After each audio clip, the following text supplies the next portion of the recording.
જુલાઈ 2022માં 3 માર્ક્સમાં પૂછાયેલો છે. સમાંતર જોડાણમાં શું હશે?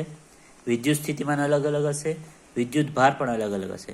શ્રેણી જોડાણમાં વિદ્યુત ભાર સમાન હશે એટલે કુલ વિદ્યુત સ્થિતિમાન કેવી રીતે મળશે? બેનો સરવાળો કરવાથી.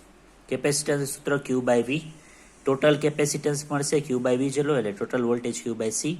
C1 કેપેસિટરમાં કેટલો હશે કેપેસિટન્સ? Q/V1. બીજા કેપેસિટરમાં Q/V2. આ બંને સમીકરણને સમીકરણ 2 ને સમીકરણ 1 માં મૂકશું તો Q/C = Q/C1 + Q/C2. બંનેમાંથી સામાન્ય Q કાઢીએ એટલે મળશે શું સૂત્ર? 1/C = 1/C1 + 1/C2. આ સાબિતી છે. એવી રીતે કેપેસિટરમાં સમાંતર જોડાણ સમજાવો. આ પણ જુલાઈ 2022 3 માર્ક્સમાં પૂછાયેલું છે. સમાંતર જોડાણમાં આવી રીતે જોડાણ થશે. કેપેસિટરના બંને પ્લેટો ઉપર પ્લસ ચાર્જ છે, બીજી પ્લેટ ઉપર માઇનસ ચાર્જ છે.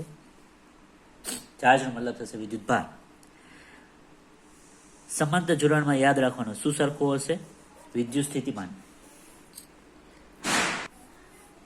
સમાંતર જોડાણમાં યાદ રાખવાનું વિદ્યુત સ્થિતિમાનનો તફાવત સમાન હશે તો કુલ કેપેસિટન્સ મળશે Q/V થી. પહેલા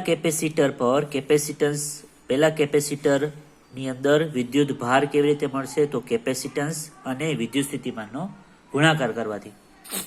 તો કેપેસિટર 1 માં કેટલો વિદ્યુત ભાર હશે? C1 × V. કેપેસિટર 2 માં C2 × V. સમીકરણ નંબર 1 આપો. કુલ વિદ્યુત ભાર મળશે બંને વિદ્યુત ભારનો સરવાળો કરવાથી. બંનેની કિંમત મૂકશું તો C1 = C1V + C2V. આમાંથી V સામાન્ય એટલે કુલ કેપેસિટન્સ મળશે સમાંતર જોડાણમાં C1 + C2. કિર્ચોફના નિયમમાં કેટલીક મહત્વપૂર્ણ બાબત યાદ રાખવાની છે. જો આ અવરોધમાં વિદ્યુત પ્રવાહની દિશા આ છે, આપણે ધારેલી દિશા પણ આ છે. જો દિશા સરખી હોય તો વિદ્યુત સ્થિતિમાનનો તફાવત કેવો લેવાનો? ઋણ લેવાનો, માઇનસ લેવાનો. આપણી ધારેલી દિશા અને વિદ્યુત પ્રવાહની દિશા જો વિરુદ્ધ હોય તો વિદ્યુત સ્થિતિમાનનો તફાવત કેવો લેવાનો? પ્લસ લેવાનો. તેવી જ રીતે સેલમાં યાદ રાખવાનું, બેટરીમાં જો ધારેલી દિશા પ્લસ થી માઇનસ તરફ જતી હોય એટલે એને કહેવાશે વોલ્ટેજ ડ્રોપ. વોલ્ટેજ ડ્રોપ આવે તો વિદ્યુત સ્થિતિમાનનો તફાવત માઇનસ લેવાનો.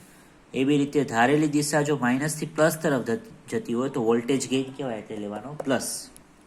કિર્ચોફનો પહેલો નિયમ યાદ રાખવાનો, જેટલો પ્રવાહ જંકશનમાં આવે છે એટલો જ પ્રવાહ બહાર જશે. 5 એમ્પિયર અને 4 એમ્પિયર બંને એક જ દિશામાં છે એટલે સરવાળો થશે 9 એમ્પિયર.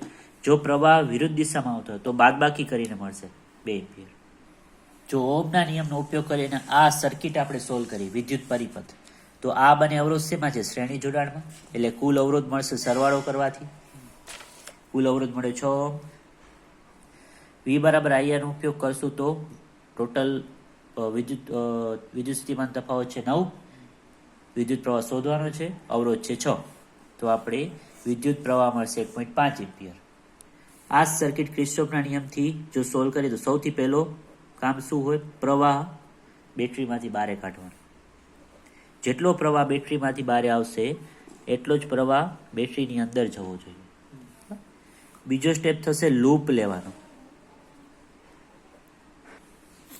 સમઘડી દિશા કે વિષમઘડી દિશામાં કોઈ પણ દિશામાં લૂપ લ્યો, જવાબ સરખો જ આવશે.